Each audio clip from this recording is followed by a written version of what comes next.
Dios le bendice. ¿Cómo están?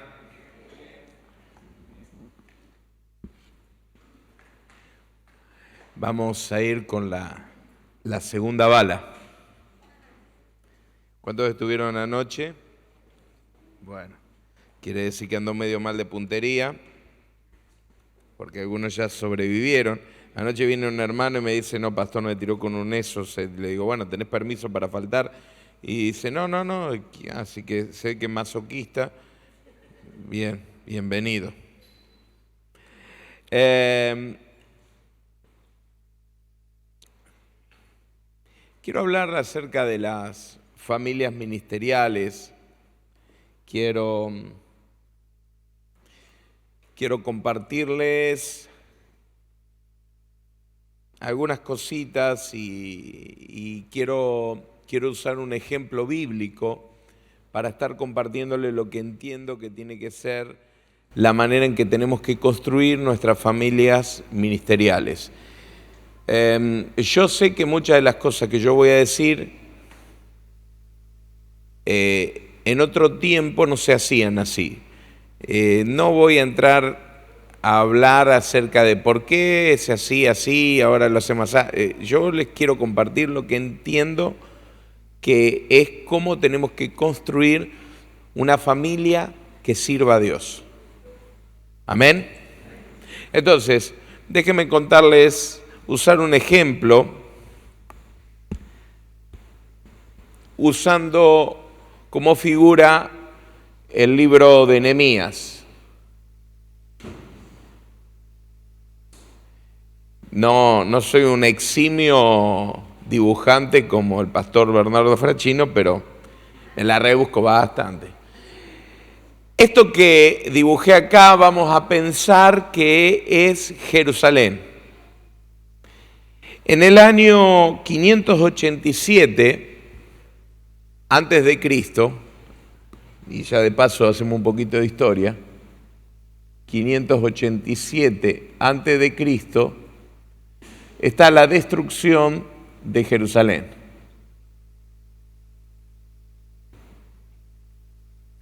¿Qué significa? Viene Nabucodonosor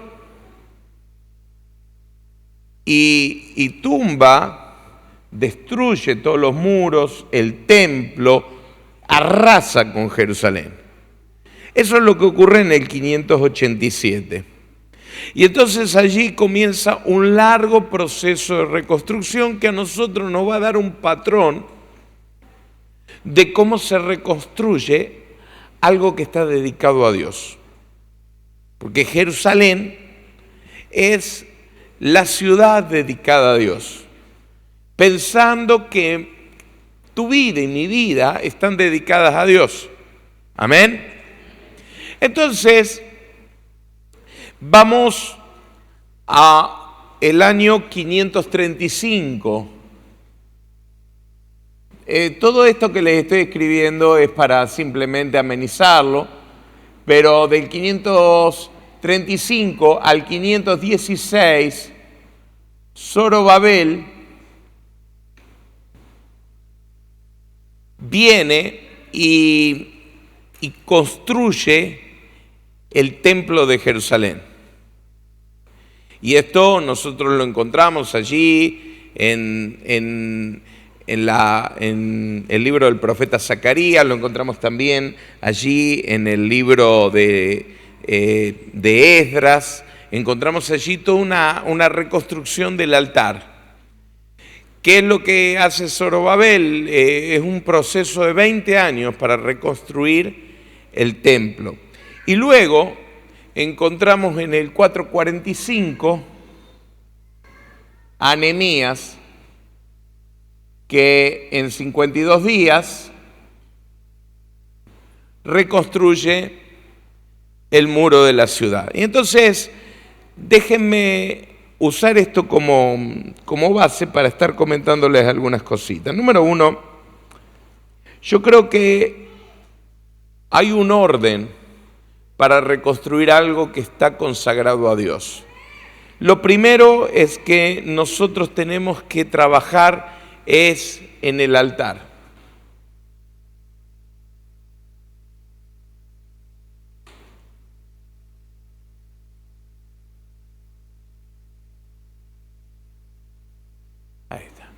En el altar. Digan conmigo, altar.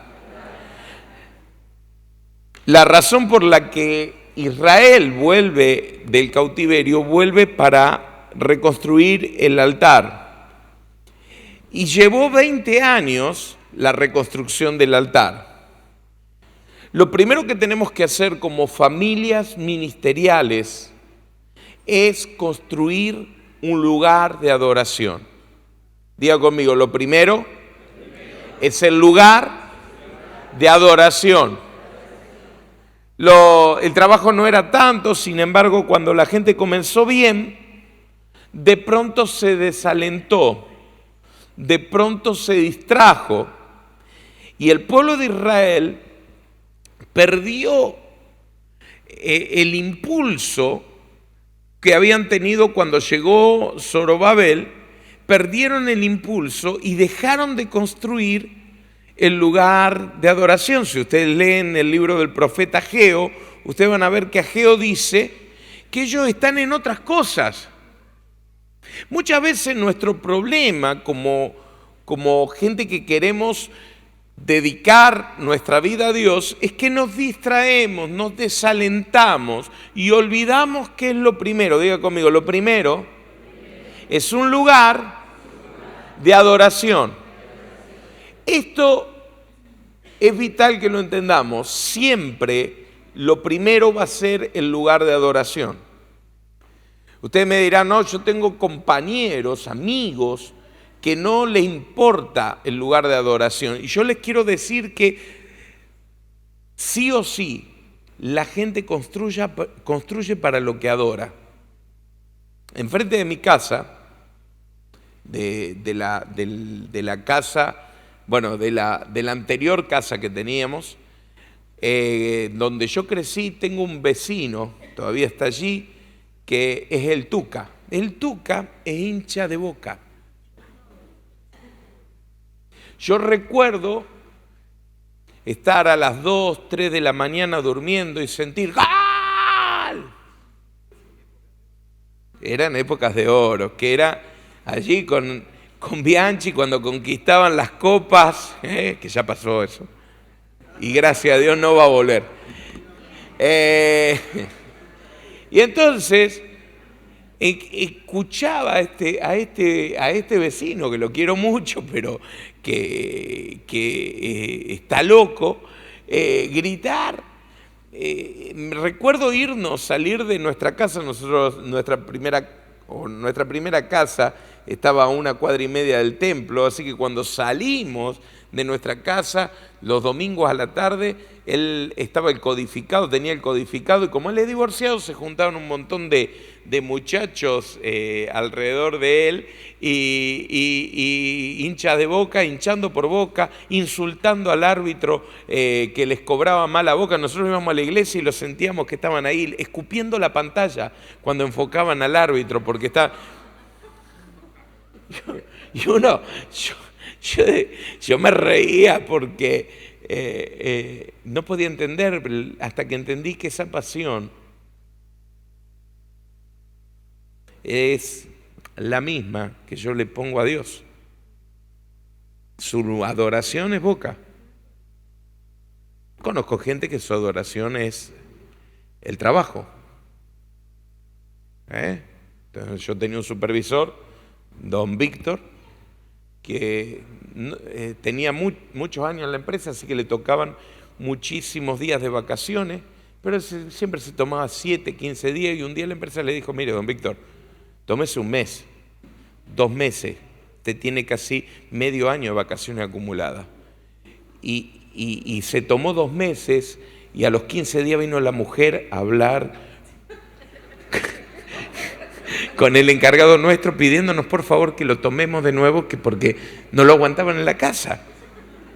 Porque su vida era cargil, esa era su vida. Entonces, siempre la gente está adorando algo y está levantando un altar. Siempre. Nosotros trabajamos para estar levantándole un altar a Dios. Cuando este altar está destruido en nuestra vida, es porque le estamos poniendo la ficha a otro altar. ¿Me sigue?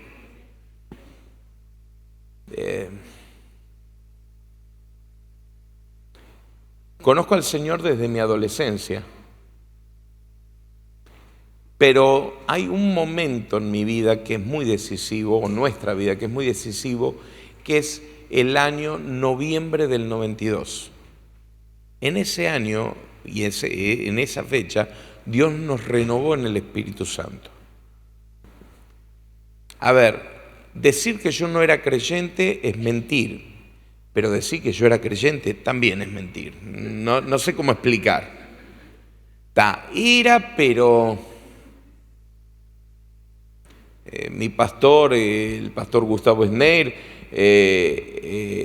me pedía algo, yo lo hacía, pero yo tenía mi posición, mi idea, miraba mi ajo, porque el norte de mi vida era otro. Yo estaba pensando hacer plata, es decir, mi interés era hacer plata, era tener una... ¿Me pueden pasar eso? Les aclaro.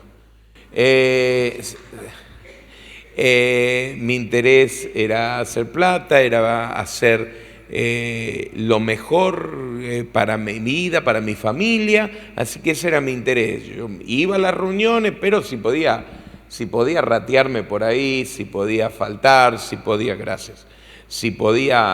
pasar desapercibido, si cuando el pastor encaraba un desafío para la iglesia, yo me podía hacer el sota,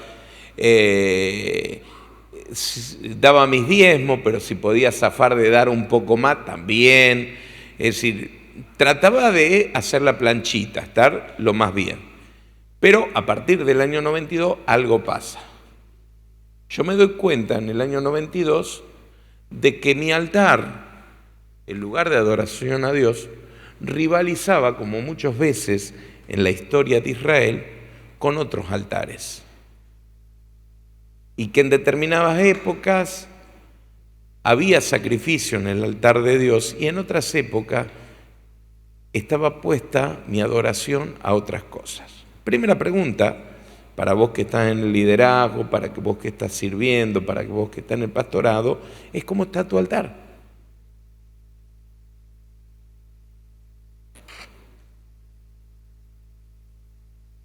Hace unos días atrás le estaba comentando a los hermanos, miren, estaba escuchando una canción de Marcos Barrientos que dice: quiero más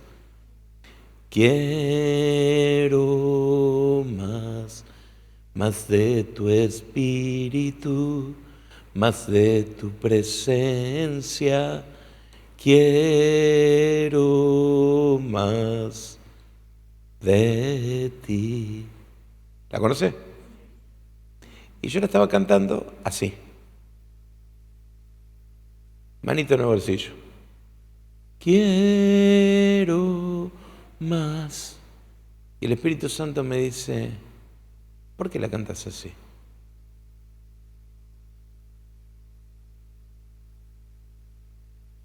Porque vos antes la cantabas así.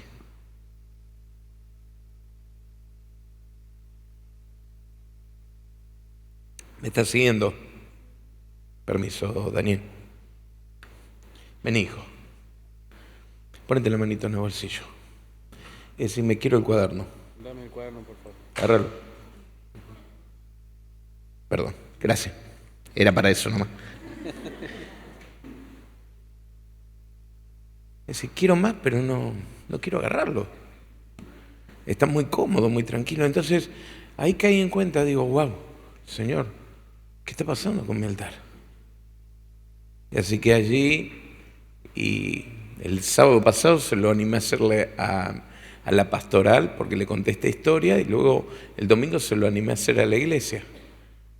Decirle: quiero más,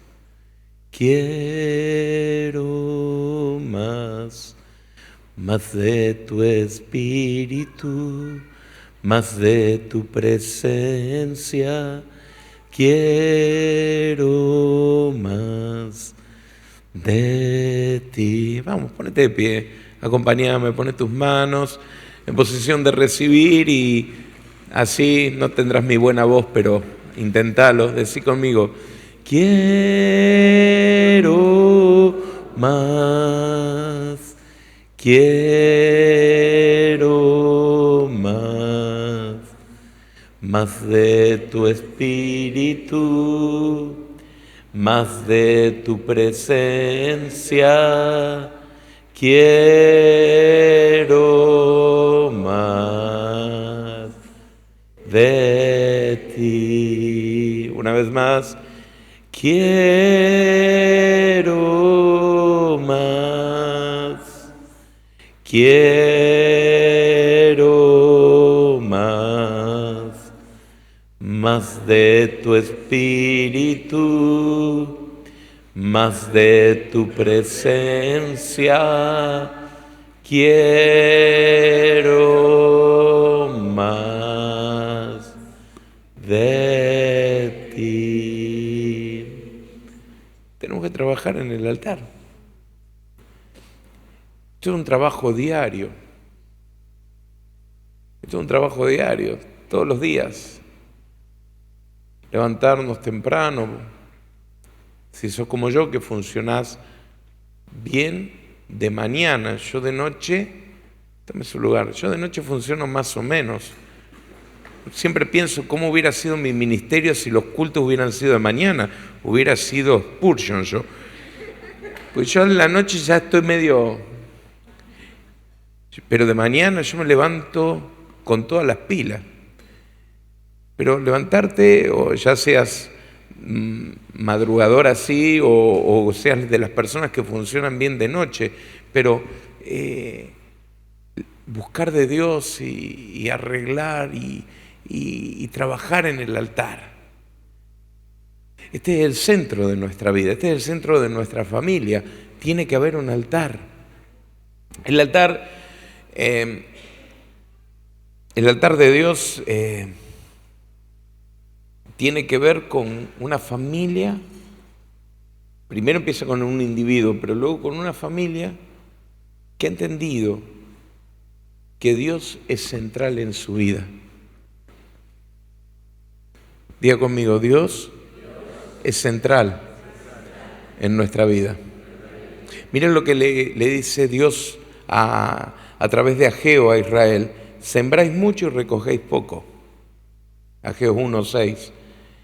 Coméis y no os saciáis, bebéis y no quedáis satisfechos, os vestís y no os calentáis, y el que trabaja jornal recibe su jornal en saco roto. ¿Por qué mucha gente del pueblo de Dios está descrita ahí? Porque están ocupados en otros altares y no en el altar que se tiene que estar ocupado. Y entonces no nos rinde la vida. Hay toda una situación que se complica. Entonces tenemos gente que siembra mucho, pero recoge poco.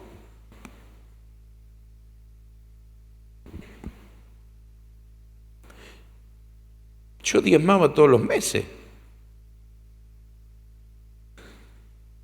pero la verdad que no me iba bien. Porque yo diezmaba, pero yo lo hacía con el concepto, bueno, le tengo que dar a Dios, pero mi finalidad en la vida es llenarme de guita. En esa época, se los nombro por ahí, si ustedes lo conocen, un tal Raúl Ricardo Alfonsín, hiperinflación. Yo trabajaba muchas horas. Yo prácticamente mi hija, que nació en el año 87, no la vi crecer porque pasaba muchas horas trabajando. Me había dejado de crecer la barba en algunas partes de la cara por los nervios que yo tenía. Y yo realmente entiendo esto. que trabajás a jornal y recibís el jornal en un saco roto. Recibía el sueldo y no, ese día no hacía extra, porque si hacía extra me agarraba la inflación y me dejaba con un poco menos de sueldo. Así que el día que cobrábamos salíamos corriendo y a gastarlo. Y esta era la historia. Pero algo ocurre en mi vida. Algo ocurre y entiendo que estoy equivocándome, que siendo creyente, el altar de Dios está descuidado. Ah, bueno, pastor, pero usted no servía. Yo era diácono de la iglesia, mis hermanos. Pobre Gustavo, miren la gente que tenía alrededor. Es decir, yo lo compadezco a mi pastor, porque él tenía que... a ver, yo era un buen líder, digamos, dentro de lo que se espera más o menos. Yo era un buen líder. Era lo mejorcito, imagínense lo que eran los otros. Pero teníamos alterar. Patricia había estudiado farmacia, no podíamos poner nuestro negocio de farmacia. Y ella se había deslomado, se había matado para terminar su carrera de farmacia. Nosotros no podíamos avanzar, no podíamos avanzar. ¿Sabe qué pasaba? Tenía descuidado el altar de Dios.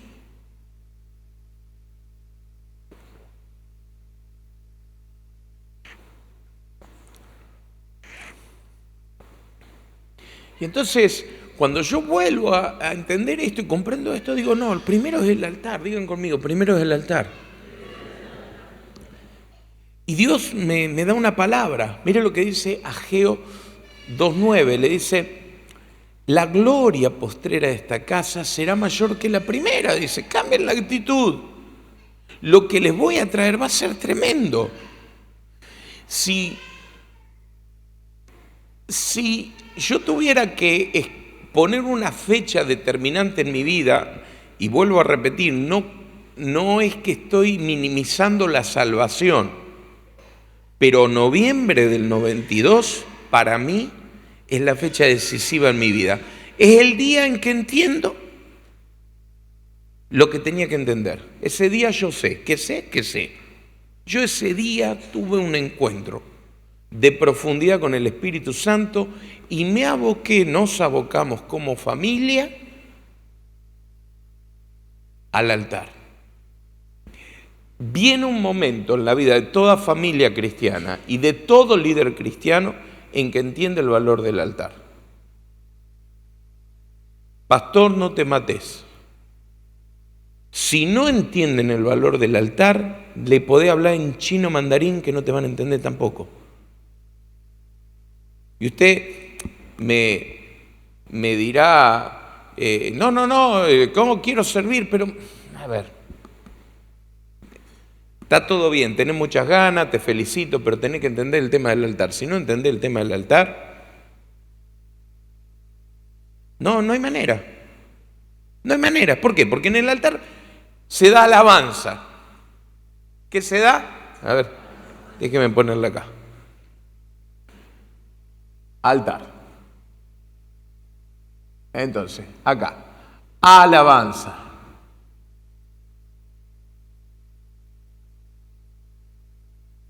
El altar no es un lugar para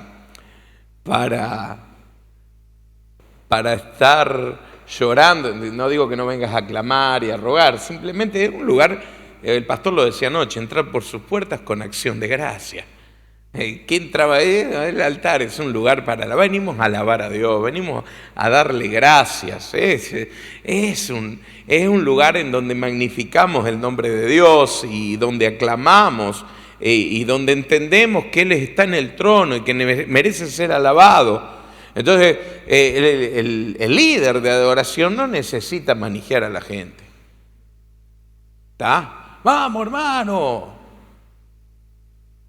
Los muertos de Boca cantan más que ustedes. No hace falta que diga eso. Es un chiste particular, pobre pastor.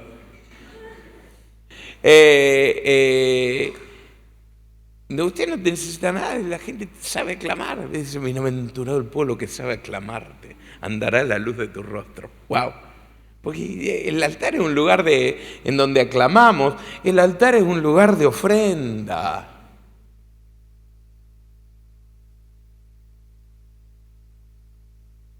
Y entonces damos. Ahora después voy a volver a hablar del dar, pero damos, es un lugar a donde venimos a dar. Yo no vengo a recibir, yo vengo a dar. El tema es que cuando doy tanto, recibo. Es un tema de nivelación, ¿está? Entonces, doy tanto y recibo de parte de Dios. Y el dar es parte de la vida del altar. Entonces, cuando yo le doy prioridad, el pastor no tiene que estar rogándome y diciéndome, hermano, por favor, ponga. No, mi hermano, ya lo entendí, entre canto y alabanza, poniendo estaba la gansa. Es así. Y entonces, ofrendar, miren, esto nos pasó y es tan increíble. Recuerdo hace año 2000, más o menos, 2001, estábamos construyendo el templo nuevo, la primera parte del templo nuevo. Y viene el pastor Daniel Chamorro a predicar. Y estamos comiendo en mi casa domingo al mediodía con Dani, y me suena el teléfono, y el teléfono otro de los pastores que recién se había casado, y me dice, Daniel, hemos tomado una decisión con Alejandra, vamos a ofrendar nuestra casa. Y se dio para. Le digo, Leo, bueno, está bien, tranquilo, serenate, porque claro, yo soy pastor, yo sé que él es un muchacho, un laburante que está...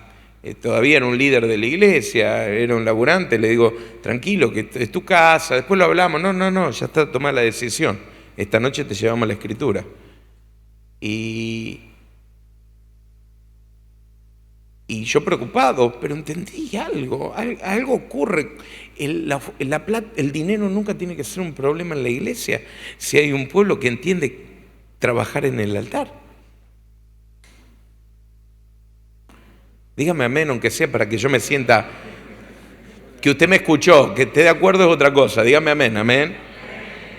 Gracias. Entonces, el altar es un lugar a donde ofrendo, donde doy, donde entrego. Los grandes desafíos que la iglesia tiene requiere familias que den. Miren, en el año 1999,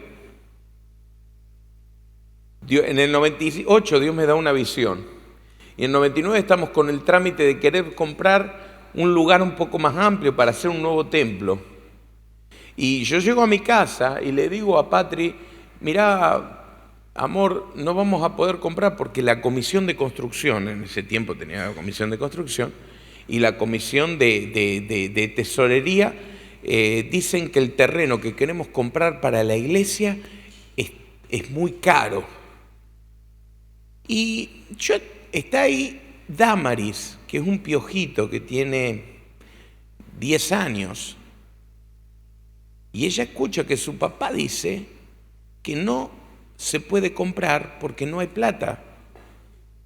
Entonces ella va adentro y viene con su alcancía. Y me dice, papá, yo te doy la plata de mi ahorro para que compremos el templo. Y cuando yo entiendo esto, yo me siento avergonzado, porque yo soy una persona adulta y ella es una criatura. Ella piensa que 5 o 10 pesos van a hacer la diferencia. Los ahorros de un niño. Pero sí hicieron una diferencia porque entendí que si ella lo creía, yo también lo tenía que creer. Y al día siguiente nosotros pusimos en venta nuestro auto y los 2 días lo vendimos. Y entré el lunes siguiente a la comisión que se reunía y le digo, acá están los $10.000 de diferencia, ¿se puede ahora o no se puede comprar el terreno? Y ellos me dijeron, bueno, si vos pones la plata. Y porque hicimos ese acto de fe, nosotros hoy estamos parados donde estamos parados. Ahora, uno se pregunta, ¿quién hizo la ofrenda? Yo no la hice, porque yo no tenía la fe. La hizo una criatura que entendió que el altar es un lugar para dar. Digan conmigo, el altar es un lugar para dar. Alguno dirá, pastor, ¿qué le dijo el pastor? El pastor Horacio, nada, no me dijo nada. Simplemente te estoy contando que este lugar es un lugar para dar. Y si vas a reconstruir el altar, trae alabanza, pero trae ofrenda. Y vení con alegría a darla. Se recuerda que yo les decía que yo quería hacer plata. Cada vez Dios me prospera más, o nos prospera más.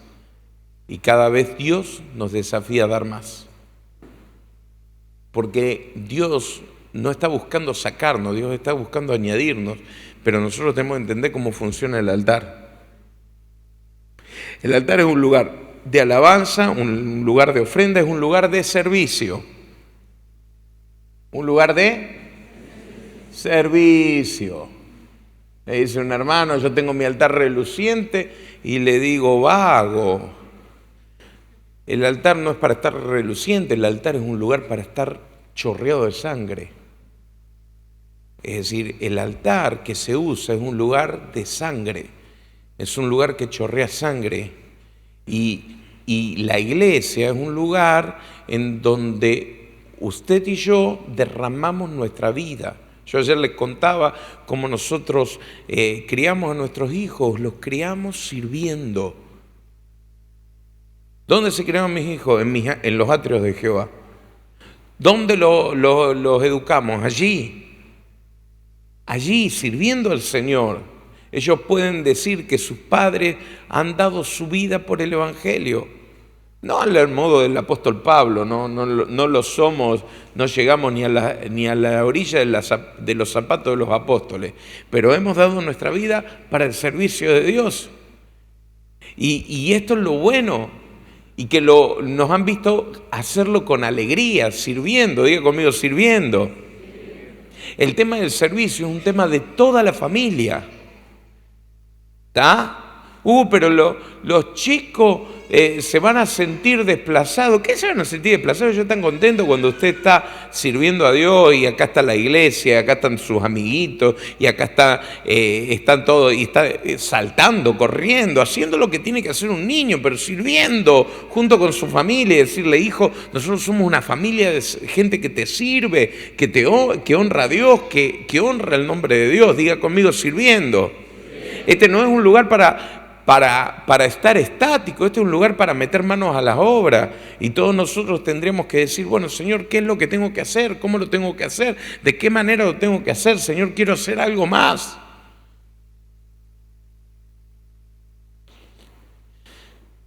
Servicio. Mire lo que el altar del tiempo de Elías estaba arruinado porque le había invadido la corrupción de lo que no se usa. Lo que se usa se mantiene. Lo que se usa se mantiene. Tenemos que usarlo. Entonces, no somos activistas, pero sí estamos en actividad. Sí estamos haciendo nuestro trabajo, siempre estamos tratando. Yo le animo a mis líderes a tener metas, y estamos revisando continuamente esas metas, cuánto crecimos en las células, cómo crecimos en la iglesia, cómo crecimos en el alcance, en la influencia. Por último, el altar es un lugar de testimonio.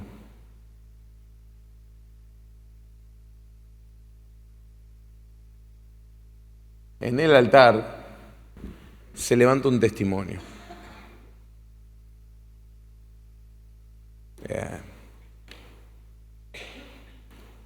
Nosotros nos vamos a ir de la tierra y vamos a dejar un testimonio. Y nuestro testimonio no es una placa. El testimonio es nuestra vida de altar. Y tiene que ser lo suficientemente conmovedor para que sea un mojón para las futuras generaciones. Entonces, mi familia podrá decir que me equivoqué en muchas cosas, pero sí va también a reconocer que fuimos gente que amamos a Dios y que le servimos a Dios. Y ese va a ser nuestro legado, nuestro testimonio. ¿No? El testimonio obviamente no es un edificio, que los hay, no es instituciones, que las hay. Lo que estamos dejando es el rastro de sangre de nuestra vida hacia el altar. Porque Dios tiene que estar primero. ¿Cómo tiene que estar Dios? Primero. Y entonces, Zorobabel construyó el altar. Pero lo segundo que nosotros notamos en el proceso de reconstrucción de Jerusalén es la construcción de un lugar para vivir. Y hay algo llamativo.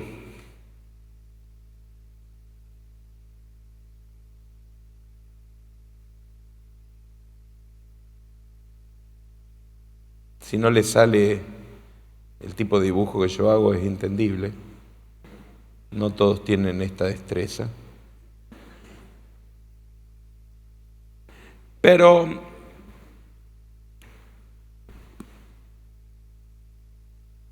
los israelitas, antes de hacer el altar y el templo, edificaron sus casas, como les dijera, y lo hicieron fuera de Jerusalén. Mire lo que dice Ageo. Ageo 1:2, así ha hablado Jehová de los ejércitos. Este pueblo dice, no ha llegado aún el tiempo de que la casa de Dios sea reedificada. Entonces llegó esta palabra de Jehová por medio del profeta Ageo. ¿Es acaso para vosotros tiempo de habitar en vuestras casas artesonadas mientras esta casa está en ruina? Y ahí ya sigue toda la historia. El tema de la casa.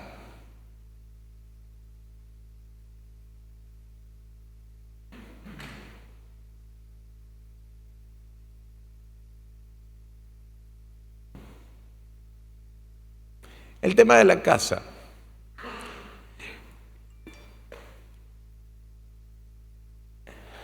Hay una falacia. Y es que primero está Dios, después está mi casa y después está la iglesia. ¿La escucharon por ahí? Falso. Falso. Mentira del diablo, así. Primero Dios. Ya está. Cuando Dios es primero, Dios ordena todo. ¿Cuál es el problema que hemos tenido? Que esa frase la escribieron muchos que hicieron su casa lejos de los lugares de adoración. Y entonces, a lo mejor porque amaban el reconocimiento de la gente, amaban el aplauso de las personas, descentraron su vida y trajeron desgracia a su familia, y la gente pensó que eso era servir a Dios. No, señor. Servir a Dios es poner a Dios en el centro. Y cuando vos pones a Dios en el centro, sos el mejor esposo que puede haber, sos el mejor padre que puede haber, sos el mejor amigo que puede haber, sos el mejor empleado que puede haber. Es decir, si alguien me dice, yo sirvo a Dios y es un vago, ese no sirve a Dios, ese se sirve a sí mismo. No es buen empleado el que no es buen creyente, el que no es buen empleado. Hola, ¿me está escuchando? Pregúntame cómo me iba en el trabajo antes de noviembre del 92. Ay, por eso no me crecía la barba. porque estaba peleado con todo el mundo. Yo era el sindicalista de mi trabajo. Estaba peleado con mis supervisores, le hacía la vida imposible a todo el mundo, pero era creyente. ¿Me explico? Entonces, mis intereses estaban fuera del ámbito de adoración. Entonces, la prioridad de la familia sobre el altar nos ha traído desgracia. Porque hemos sido gente que no ha respetado el pacto que tenemos con Dios. Y estas palabras las repetirás a tus hijos y a los hijos de tus hijos después de ti. ¿Qué es lo que Dios espera? Que nosotros vayamos al altar. Si estudiamos la historia de Israel, vamos a ver que la familia subía en bloque a adorar a Dios. Diga conmigo, adorar a Dios es un tema de familia.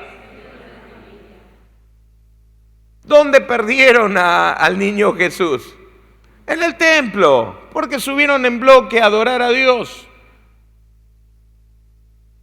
¿Qué es lo que dijo Dios de Abraham? ¿Cómo no voy a hablarle yo a Abraham sabiendo que Él mandará a sus hijos y a los hijos después de sí que hagan y obedezcan mis mandamientos? Es decir, Dios está entendiendo de que le vamos a dar el primer lugar. ¿Querés fortalecer tu matrimonio? Ocúpate de Dios. ¿Querés fortalecer tu economía? Ocúpate de Dios. ¿Querés fortalecer tu paternidad? Ocúpate de Dios. Las casas fueron construidas fuera de Jerusalén, porque Jerusalén no tenía muro. Y entonces la gente no la construyó dentro, la construyó fuera. Y porque las familias estaban fuera, ahora lo vamos a ver, no estaban los muros. Pero nosotros tenemos que entender de que nuestros porotos como familia, tienen que estar en el lugar de adoración, no fuera del lugar de adoración. ¿Dónde están los porotos de tu familia? ¿Dónde están los porotos de tu familia? Hijo, estudia para ser alguien en la vida. Con todo el respeto, yo ahora voy a hablar del estudio, pero con todo el respeto, mi hermano que adore a Dios y va a ser alguien en el reino de Dios.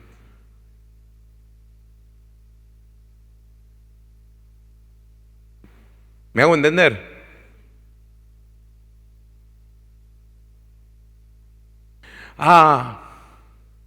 Qué lindo, estamos de vacaciones y no tenemos iglesia, qué bueno.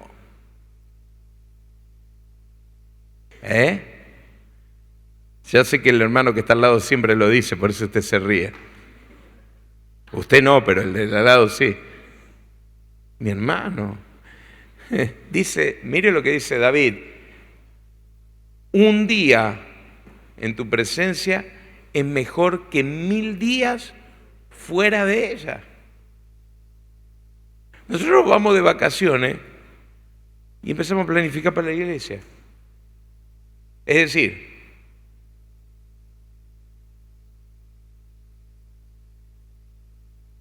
servir es la pasión. Diga conmigo, servir es la pasión. No siempre fue así, pero ahora es así. Es decir, me impactó hace muchísimos años la decisión de un matrimonio que vino y que le dijo al pastor Oscar Muriú de África. Le dijo, pastor, miren la ofrenda, miren lo que es entender lo que es el altar y la prioridad del reino. Este matrimonio vino y le dijo al pastor Oscar Murió lo siguiente: pastor, le queremos ofrendar 25 años de nuestra vida. El matrimonio, recién casaditos, vienen y le dicen al pastor Murió, le queremos ofrendar 25 años de nuestra vida. Y queremos que la ofrenda sea así: 5 años en cada continente para levantar una iglesia para Dios. Solamente tenemos una condición. La condición es que el último continente en el que levantemos la iglesia sea en el continente americano, porque nosotros somos de Estados Unidos, y cuando termine eso queremos retirarnos en nuestra tierra.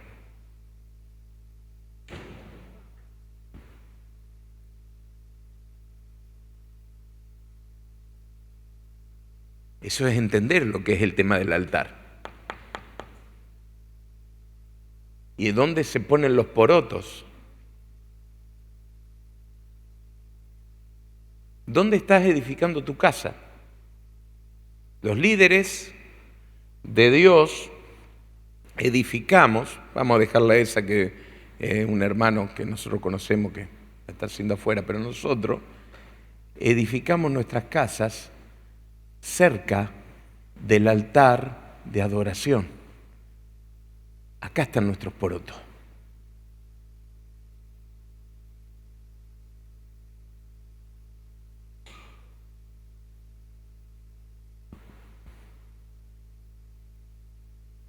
Acá están nuestros porotos. Yo voy a trabajar y voy a poner mi casa al lado del altar. Tengo un matrimonio que cambió, vivía en un barrio alejado de la iglesia y pusieron en venta la casa. Y hace unos 5 o 6 años compraron una casita cerca de la iglesia. Porque dice, ¿para qué? Estamos viajando todo el día viniendo, queremos vivir ahora. Y ahora estamos planeando hacer el templo 15 cuadras para allá, 20 cuadras para allá. Y no sé, ya los metieron en problemas porque van a tener que comprar por allá cerca de... Pero yo estaba hablando de esto con el liderazgo el otro día y me acordé de esta palabra y me di cuenta de algo. A donde nosotros hoy compramos nuestro terreno y edificamos la casa de nuestra vejez, en donde lo hicimos al lado de las hectáreas que compró la iglesia, al lado donde va a estar el templo y donde va a estar el colegio y todo lo demás. Porque antes nosotros veíamos como un tema vivir cerca de la iglesia. ¿Sí? No, cerca de la iglesia no, porque los hermanos te vuelven loco. Yerbas.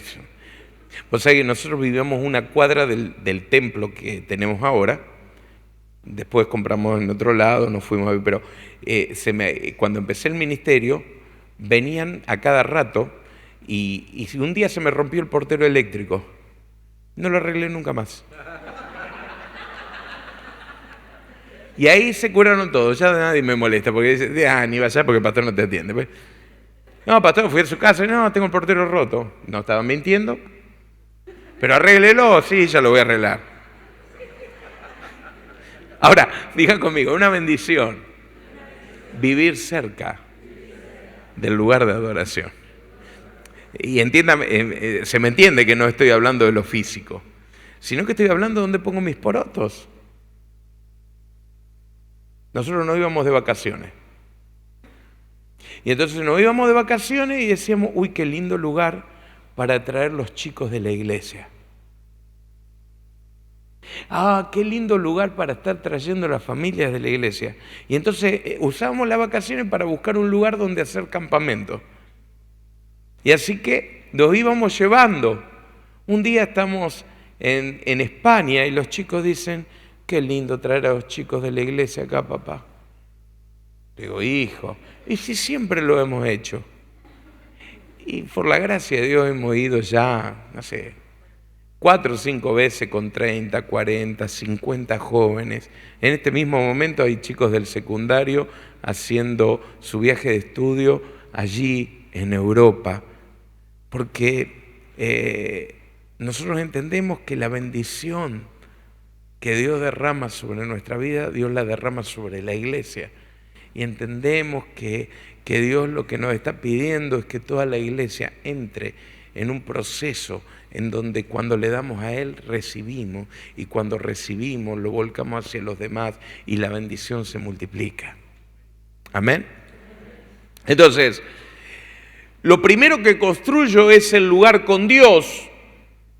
Luego construyo el lugar donde vivir.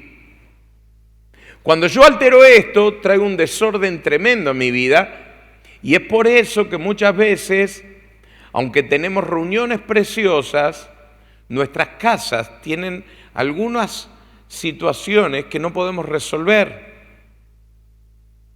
Decirle al que está al lado, primero Dios. Es decir, primero Dios. Lo segundo, o lo tercero, perdón, es el muro.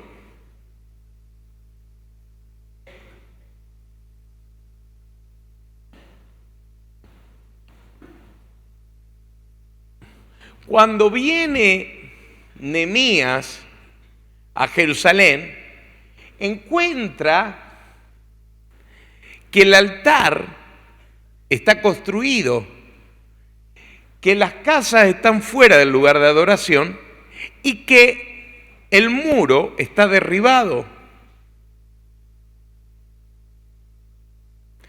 Y lo que Nehemías hace es construir el muro.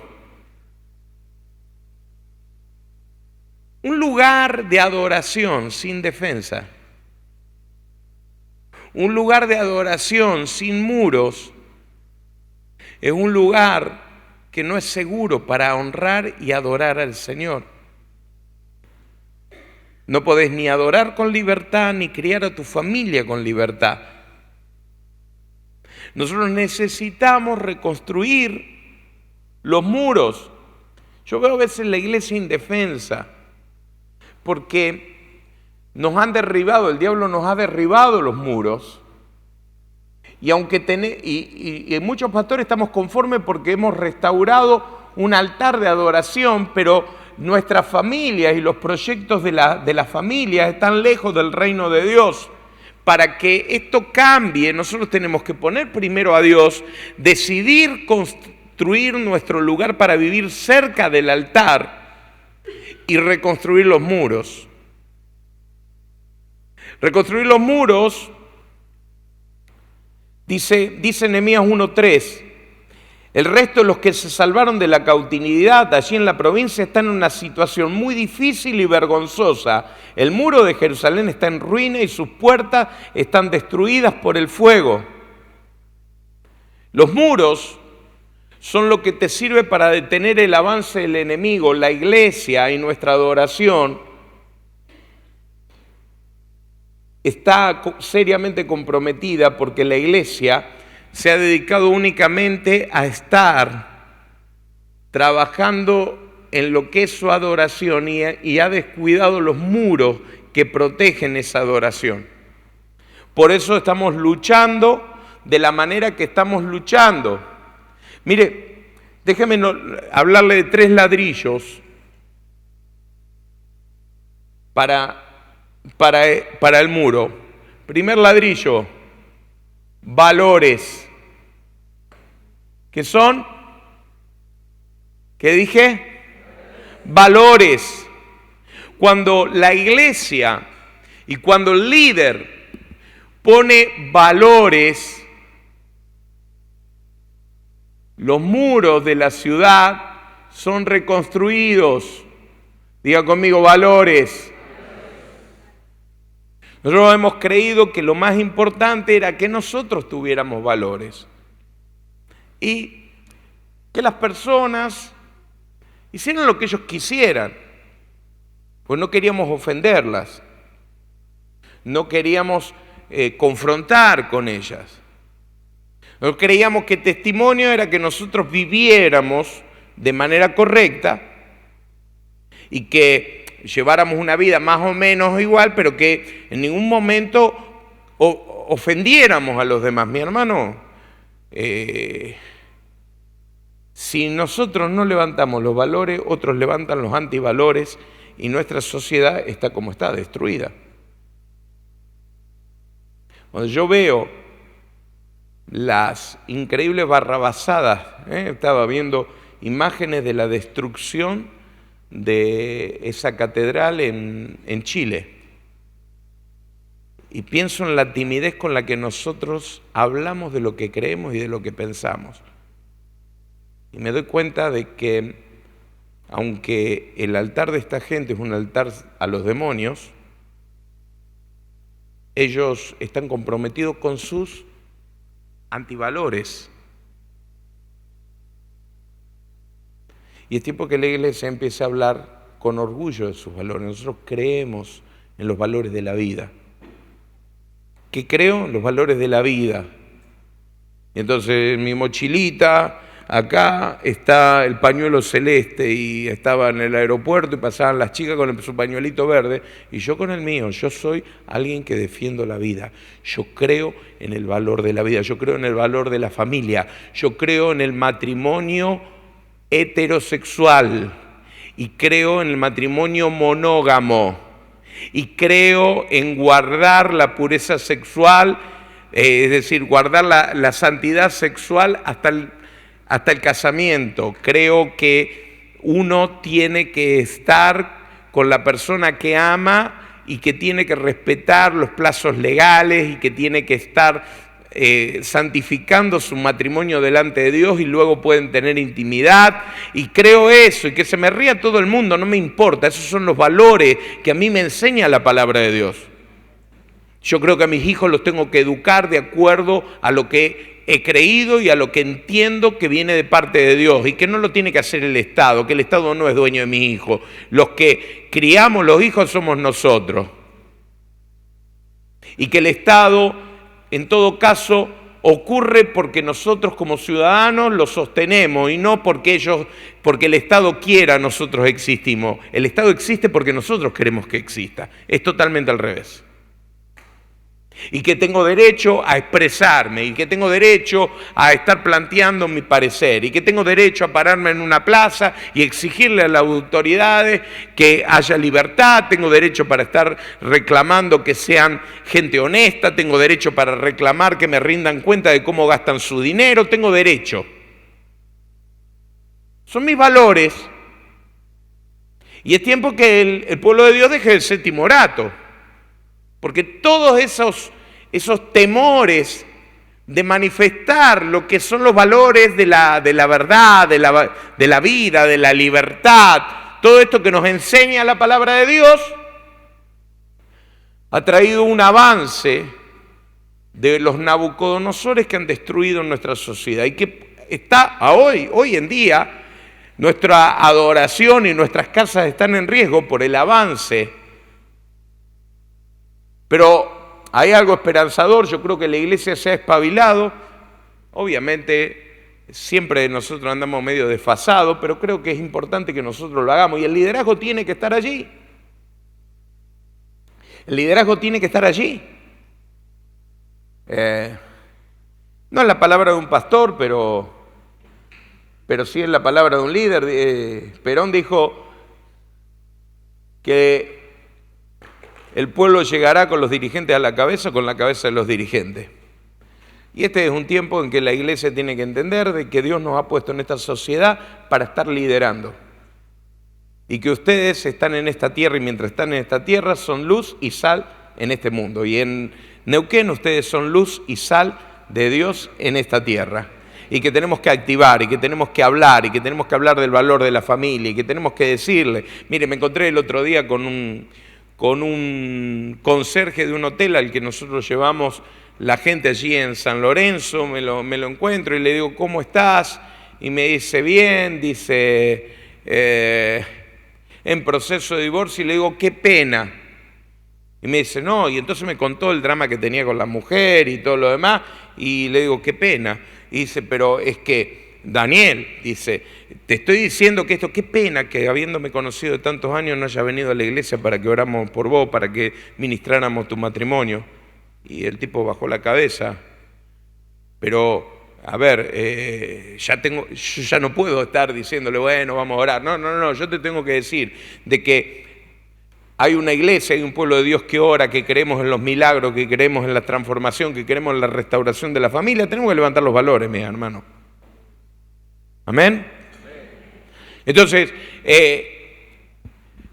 edifico el altar, edifico mi casa cerca del altar, pero reconstruyo el muro. ¿Cómo se reconstruye el muro? Dice la palabra, escuche. La palabra dice que cada uno reedificó lo que tenía enfrente de su casa. Por eso es importante que vos estés acá y no acá. Porque si vos estás acá, lo que levantás es una defensa contra el lugar de adoración. ¿O no te han dicho alguna vez cómo vos sos de la iglesia y fulano es de la iglesia y hace esto, vive aquello, dice aquello? ¿Te lo dijeron alguna vez? Tenía 12 años y salíamos a repartir tratado y voy, golpeo en una casa para Semana Santa y le digo, lo vengo a invitar de la iglesia evangélica bautista cristiana, porque tenía que decir todo el nombre, evangélica, no, era iglesia, porque una vez discutimos si éramos cristiano evangélico o evangélico cristiano, pero no, era iglesia evangélica cristiana bautista redentor. Y me dice, ¿dónde va fulano de tal? Sí, ¡tum! ¿Qué pasó con este hermano? Viví acá. Y cuando vos estás acá, edificás enfrente tuyo. Y lo que edificás es algo que está en contra del lugar de adoración. ¿Me hago entender? Entonces, valores. El segundo ladrillo es conocimiento.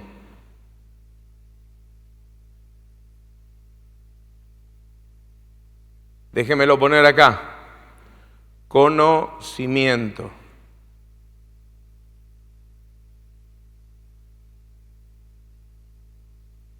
Los valores te abren el camino a la santidad,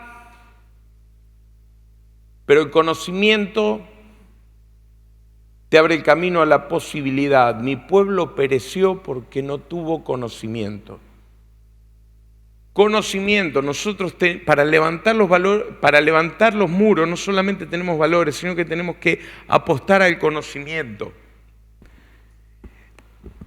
Es tiempo que la iglesia empiece a estar apostando, y de hecho yo sé que ustedes tienen un pastor y unos pastores que aman la educación y la formación, que estemos apuntando a la formación. Tengo chicos que me dicen, pastor, lo mío es la adoración. Y estoy estudiando con fulano de tal música. Y entonces le digo, ¿y qué título oficial te da la música? Ese fulano de tal, nada, dice, eso sirve para cantar salmos en la iglesia. Le digo, hermano, andate a estudiar a la universidad de música. Porque necesitamos gente universitaria en música que adore. Pero eso es mucho. Y bueno, pero el conocimiento te abre el camino de la posibilidad. ¿Quién va a ocupar los lugares de los gobernantes corruptos? Tenemos que mandar a nuestra gente a estudiar. Es más, yo veo chicos y yo fui uno de ellos, yo veo chicos que... se me fue la hora. Se me calienta el pico y se me alarga la lengua.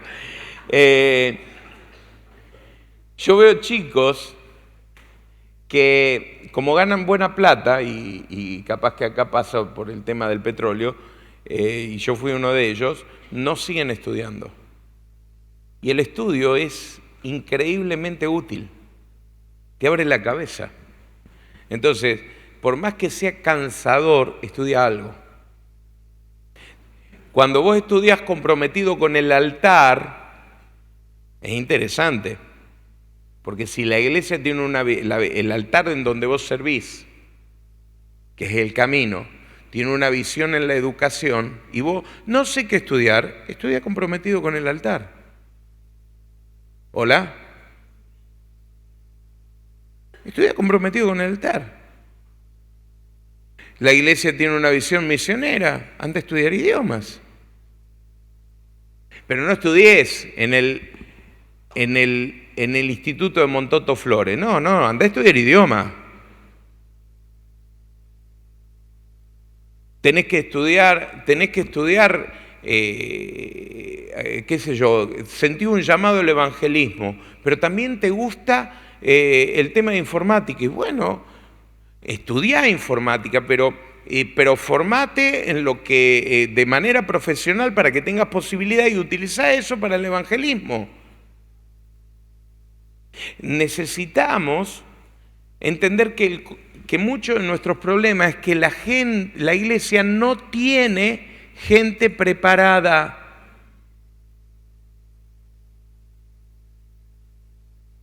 Los gobernantes nos dicen, dennos a alguien para el Ministerio de Salud Pública. ¿Y dónde están los doctores que han estado estudiando, que se están preparando? Tenemos que tener doctores. Y tenemos por ahí 1, 2, 3. Bueno, pero hay que prepararse, chicos. De educación.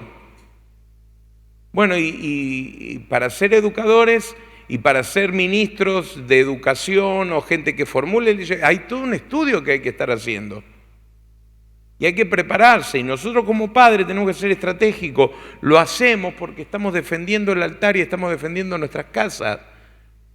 Porque si no, acá queda un boquete y los enemigos de la sociedad y los enemigos de la familia encuentran un boquete abierto y entonces son ellos los que ocupan estos lugares.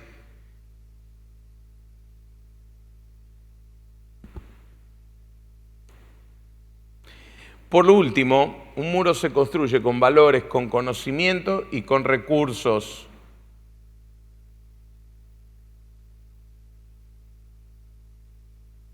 ¿Qué estoy hablando con esto? Estoy hablando, mi hermano, de que los que quieren enriquecerse caen en muchas tentaciones necias y en lazo del diablo. Pero que estoy hablando de que los recursos te abren el camino a la realización. Por lo tanto, cuando yo entiendo el propósito del crecimiento financiero, yo entiendo que el crecimiento financiero no solo es para que yo tenga unas mejores vacaciones, que está muy bien, no solo es para que yo tenga un mejor auto, que está muy bien, no solo es para que yo tenga una mejor casa, que está muy bien, sino que Dios quiere prosperar a su pueblo para que el pueblo que entiende el valor del altar ponga sus recursos en el servicio del reino de Dios. ¿Qué es lo que se necesita? Acá estoy con mis recursos.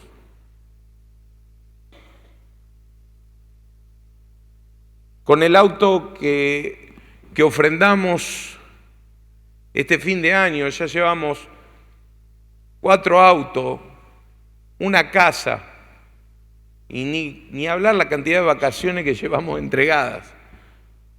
El dinero de nuestros ahorros puestos sobre el altar, porque entendemos que la iglesia, el reino de Dios, necesita recursos que lo defiendan. Porque ahora compramos 20 hectáreas y tenemos que estar edificando el nuevo colegio secundario y tenemos que edificar el nuevo templo, y eso se hace con money. Se hace con plata. Entonces, a ver, ¿cómo se financia el tema del aborto? George Soros, uno de los multimillonarios de este mundo, pone plata. ¿Cómo se financia con? ¿Y cómo hacemos nosotros? No. Mi hermano, no hay manera. Que Dios haga un milagro. Sí, Dios a veces hace un milagro. Y hemos tenido veces en que nosotros oramos, contamos una ofrenda, volvimos a orar y cuando lo volvimos a contar estaba multiplicada. Dios lo ha hecho. ¿Está? Dios no tiene problema, pero hay veces en que Dios dice, no, pará. Si vos tenés un cabrito, ponémelo en el altar. No pida que yo multiplique los cabritos. ¿Está? Jesús podría haber hecho Jesús podría haber hecho panes y peces para alimentar los 5.000. Sí, pero ¿qué necesitó? Él dijo, tráigame algo. Le trajeron un almuerzo, con eso empezó. Trae lo tuyo, pongámoslo sobre el altar y edifiquemos los recursos. Me dice, pastor, me está hablando otra vez de plata, pero ¿qué quiere que te diga? A ver, Dios me dijo, mire, estaba en el escritorio, apareció una Biblia al día no sé, estaba guardada ahí, no sé quién la sacó y me la puso arriba del escritorio. Es que la abro, la Biblia al día, y veo satélites de comunicación. Está escrito y me acordé, Satirio vino en el 2002 y me profetizó que iba a haber satélites de comunicación. Ahora, ¿vos tenés idea lo que sale un lugar en un satélite de comunicación? Hay que garparlo. ¿Cómo se garpa eso? Con hermanos que entendamos que los recursos, la prosperidad de la que tanto hablamos, no es para que Dios nos forre por dentro y por fuera, es para que Dios nos dé los recursos para restaurar los muros de nuestra sociedad. Todo lo que yo tengo, todo lo que creo, todo lo que soy, todo lo que consigo en la vida está al servicio de Dios. Señor, ¿qué necesitas? Yo tengo una billeta liberada, y esto es algo que aprendí, y voy rápido lo otro, así terminamos, pero esto es algo que quiero decir. Miren, ¿cuántos se acuerdan del corralito? ¿Cuántos se acuerdan del corralito? ¿Se acuerdan lo que era el corralito, no? Vos habías depositado la plata y cuando la ibas a buscar te decían, no señor, usted no puede retirar su depósito. Y yo veo que a veces nosotros tenemos un corralito con Dios. Dios me lo dijo, dice, ustedes me hacen el corralito. Porque Dios te dio la casa que tenés, el auto que tenés, la ropa que tenés, todo lo que tenés. Y cuando Dios te dice, che, necesito comprar esto para la obra de Dios, vos decís, yo ya pongo mi diezmo todos los meses. ¿De quién es el auto que tenés? Hola. En el año 2000 me invitan a predicar en la zona norte de Rosario. Dios siempre me dijo que había que hacer una obra significativa en el norte de Rosario para afectar la región. Así que me invita a una iglesia bautista del norte de Rosario a predicar.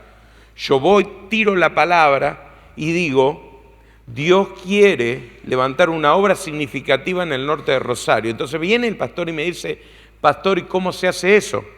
Y le digo, bueno, no sé cómo será, me dice, acá las propiedades son muy caras y todo. Digo, mira, yo ofrendé mi auto. Justo era el tiempo que había ofrendado el Peugeot para comprar el terreno. Y, entonces cuando me trae la ofrenda que la iglesia destinó con tanto amor para mí, le digo, mira, yo no la quiero, quiero poner la primera ofrenda para el lugar de una iglesia significativa en el norte de Rosario. Porque el norte de Rosario, después nos enteramos, muchísimos años después, era conocido como el cementerio de los pastores. No había obra que prosperara sobre Boulevard Rondó y Avenida Alberdi. Pasaron los años y esa iglesia no hizo nada. No hizo nada.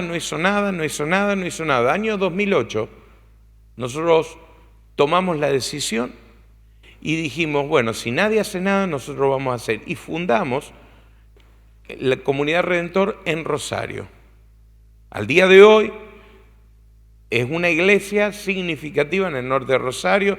Estamos ya arriba de las 1.000 personas en el norte de Rosario y con templo propio, que es un cine-teatro impresionante, con una iglesia en pleno crecimiento, con avance, con evangelismo. Y los hermanos de la otra iglesia están todavía donde estaban, y cada vez menos. Desde que nosotros abrimos, y de ahí nos enteramos, acá ninguna iglesia prospera, y nosotros cuando nosotros empezamos a prosperar, indefectiblemente empezaron a aparecer iglesias, que ahora ya tanto, y usted encuentra todo el norte de Rosario, ya en la avenida principal, con 3, 4, 5 iglesias que vinieron después de nosotros y que están levantando el testimonio. Pero había que creer que había que dar, había que entregar, había que ponerse. Dios nos dijo, bueno, necesito que den. Y entonces teníamos recurso económico, recurso de tiempo, teníamos negocio, pero no importa, lo abrimos igual. Hasta el día de hoy seguimos pastoreando en 2 congregaciones, seguimos predicando en 2 congregaciones, nuestro liderazgo renovó el esfuerzo, pero nosotros reconstruimos ese lugar de la ciudad de Rosario y estoy creyendo de que Dios trae un avivamiento poderoso sobre Rosario por la acción del pueblo de Dios.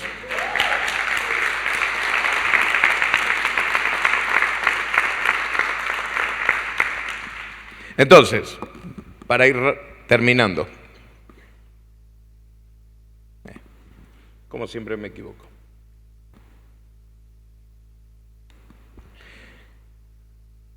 Para ir terminando, Nehemías restauró el muro y las puertas. El muro es fijo, el muro no se mueve, el muro es estático, las puertas son discrecionales. Entonces, ¿por qué? Porque vos abrís la puerta para dejar entrar o cerrás la puerta para dejar pasar. Entonces, yo te hablé del muro, déjame hablarte rápidamente de las puertas. 3 cosas que son discrecionales en mi vida, lo pongo acá. La declaración de fe. Yo dejo entrar a mi vida todo lo que afirme y me ayude a declarar mi fe, pero le cierro la puerta a todo lo que venga a cuestionar mi fe. ¿Está entendido? Declaración de fe. Mis puertas están hechas de fe. Yo dejo entrar a mi lugar de adoración y a donde está mi familia lo que sustenta mi fe. Si no sustenta mi fe, no tiene lugar. Echo fuera la duda de mi vida. Echo fuera la duda de mi vida. Y enseño a mi familia a vivir por fe. Entonces, nos vamos de vacaciones y mi suegro nos prestó el auto y nos vinimos a Bariloche. Y cuando veníamos, Patricia y yo sabíamos que no teníamos hotel. Pero le digo a mis hijos, me dice mi hijo, papá, ¿dónde vamos a ir? Y le digo, Dios nos va a dar un lugar increíble. Y los chicos venían ahí porque nosotros servimos a Dios, hijo. Y llegamos a Bariloche y no encontramos lugar por ningún lado. Y damos vuelta, y damos vuelta, y damos vuelta, y damos vuelta. Eran las 6 de la tarde y los chicos decían, che, pero Dios nos había dicho que iba a haber un lugar. Hijo, tranquilo. Y veo un chalet al lado del Nahuel Huapi. Y decía, se alquila. Y me bajo. En realidad no era el chalet que se alquilaba, sino una casita que estaba al costado. Pero los dueños del chalet no estaban. Y nos alquilaron la casita. Y entonces, cuando llegamos ahí, me dicen mis hijos, papá, Dios nos preparó una casa al lado del Nahuel Huapi. Sí, hijo, porque Dios es así. Porque somos siervos de Dios, por eso nos va bien. Y fuimos al catedral. Y en el catedral no teníamos, estamos medio fuera de estación, pero tampoco teníamos muchos recursos para estar comprando cosas para algún entretenimiento. Y Ezequiel mira y dice, mira papá, un trineo abandonado. Estuvimos toda la tarde jugando con el trineo. ¿Sabe qué dijeron mis chicos? Dios nos los proveyó, porque nosotros somos siervos de Dios. Y vamos al catedral y golpea al tronador y golpea el cárter del auto contra una roca y se nos abre y paramos para sacar una foto y Ezequiel dice, uy, petróleo. Y miro y era el aceite. Y llegamos al puesto base y digo, ¿y ahora qué hago? Yo, mi hermano, tengo problemas para cambiar un foquito de luz. Imagínense para arreglar el cárter de un auto. Y me dice, ¿qué hacemos, papá? Dios nos va a dar una solución.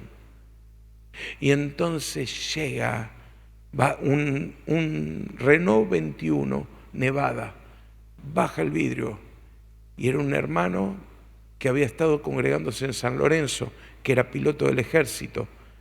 Y dice, ¿qué te pasa, Daniel? Y le digo, ¿qué haces acá, Alfredo? Y dice, estamos de vacaciones, ¿qué te pasa? Y me pasó esto. Tranquilo, me enganchó el auto, pues no teníamos plata, si teníamos que pagar la grúa, nos teníamos que volver porque no teníamos más plata. Me enganchó el auto, me bajó de tiro del tronador, me sacó el cárter, me lo llevó a soldar y me dejó el auto pipí cucú. Y cuando nos estamos yendo, después de 2 o 3 días en que él usó de sus vacaciones para arreglarme el auto, ¿qué dijeron mis hijos? Esto es porque somos siervos de Dios. Entonces, cuando vos ponés en tus puertas fe, tu familia nunca se olvida. Porque la vida del hombre que vive al lado del altar y construye su casa al lado del altar y que vive para el altar entiende que nuestra vida es un milagro. Alguien me dice, pastor, ¿cómo creció la iglesia? ¿Qué sé yo cómo creció la iglesia? Es un milagro. Es la gracia y la misericordia de Dios. Pero en mis puertas fe, lo que trae duda, aparte lo de mi vida. Porque justo por la fe.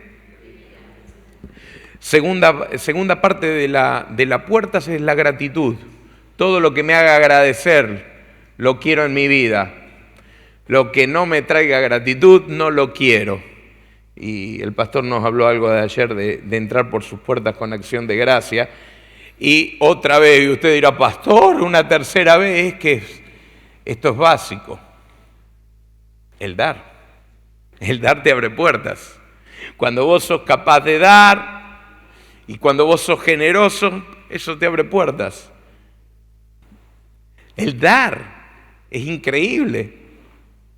El dar te cambia la vida, porque ya no sos esclavo de los recursos, vos sos señor de los recursos. Y todo aquello que te mueva a dar y que libere tu mano para dar, ¡wow! Eso tiene que estar dentro de tu vida.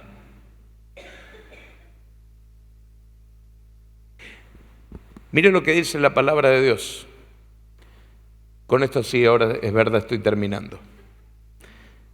Cuando Nehemías reconstruyó el muro, vino la transformación social.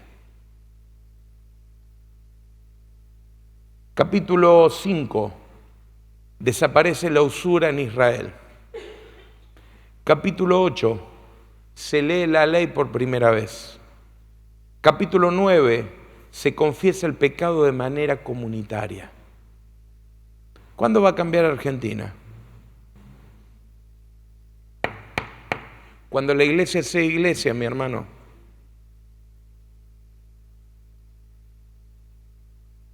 Cuando la iglesia sea iglesia,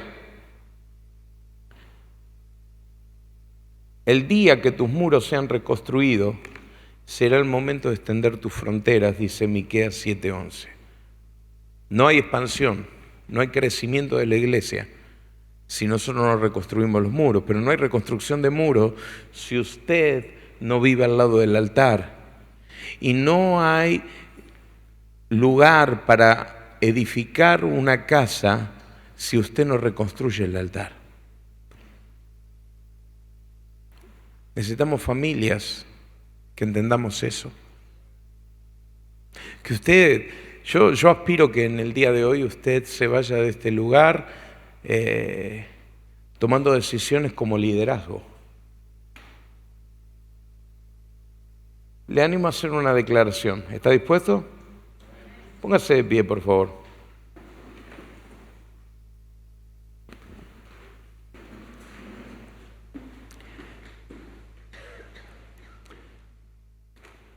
Diga conmigo hoy. A ver, declárelo bien. Diga hoy. Renuncio a las ruinas y a los escombros. Determino que este será un nuevo tiempo para nuestra vida, familia y en todos los aspectos. Declaro que esta Es mi oportunidad. Algo nuevo va a emerger. Hoy declaro que construyo altar, casa y muro. Yo declaro en el nombre de Jesús que voy a construir el altar que está arruinado. Declaro que mi casa se construirá en el lugar de adoración y que mi prioridad será el reino de Dios. Declaro que los muros defenderán mi adoración, mi casa, y que mis puertas se abrirán para las palabras de fe, acción de gracia y dar generoso. En el nombre de Jesús. Amén y amén. Denle un aplauso al Rey.